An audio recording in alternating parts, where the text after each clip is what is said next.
Pak Roy, tapi yang disita oleh LHKPN rekening yang dibekukan 71 miliar, yang Ya, dilaporkan di jadi LHKPN hanya begini, 33,7. 71 miliar itu bukan punya rekening Pak Gubernur sendiri, Bukan.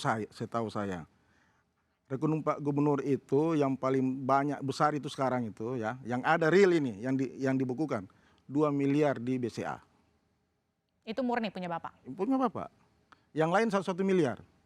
Jadi tidak ada di atas 5 miliar. Jadi 71 miliar yang dikatakan dibekukan itu punya 71 siapa? miliar itu begini, ada rekening mama di situ. Mama Istri. Gubernur, ya. Ada rekening anak di situ. Itulah akumulasi daripada semua rekening itu adalah mereka kan tidak merincikan. Dari rekening-rekening itu apakah semua atas nama Pak Gubernur atau ada istrinya Pak Gubernur punya uang juga. Atau ada rekening untuk atas nama anaknya juga.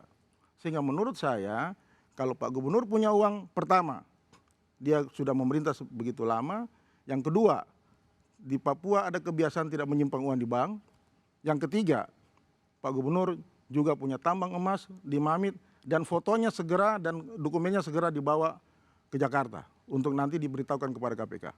Pak Roy, tapi artinya 71 miliar dimiliki seorang gubernur itu masih hal yang masuk akal? Menurut saya masuk akal kalau di Papua.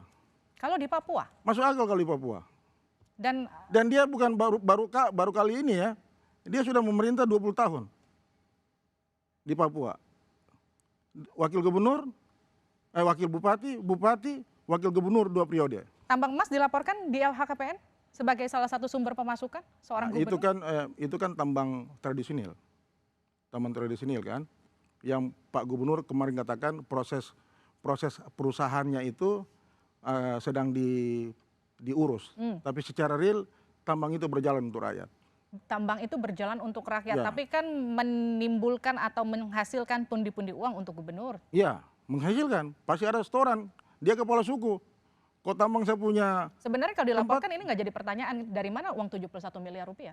Iya. Itu juga disebutkan oleh Wakil Ketua KPK. Ya nanti karena tidak pernah dipanggil. Pak Gub kan nggak pernah dipanggil. Kalau gitu datang saja untuk menjelaskan, nggak mau. Pak Gubernur pasti datang. Saya ingatkan. Nah, ini saya ingatkan. Datang kemana? Datang kemana? Datang ke Jakarta. Akan datang ke Jakarta? Akan ke Jakarta. Saya pertemuan Pak Gubernur itu sebelum saya ke Jakarta itu hari Selasa malam.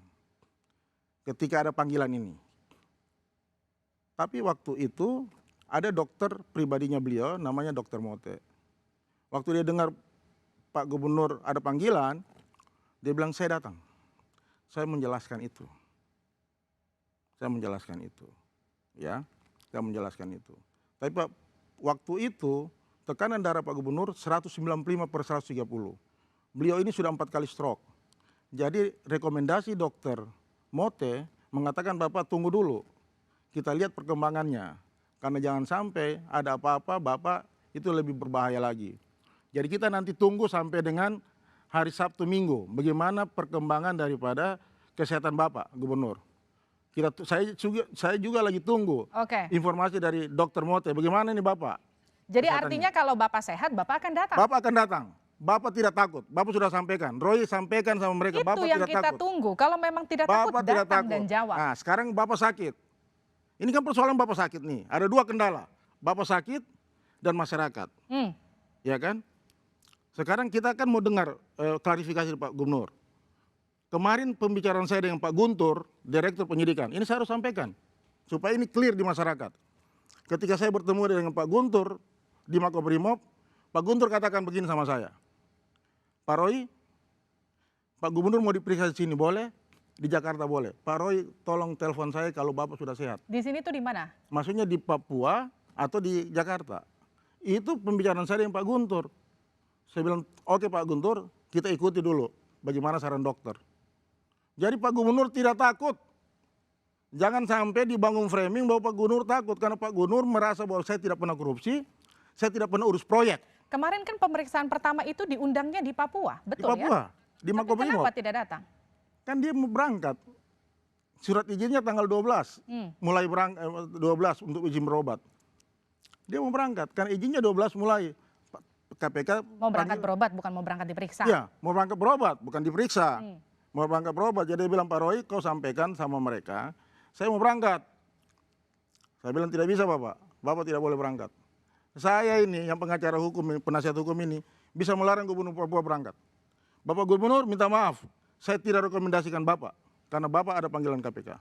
Kita clearkan dulu.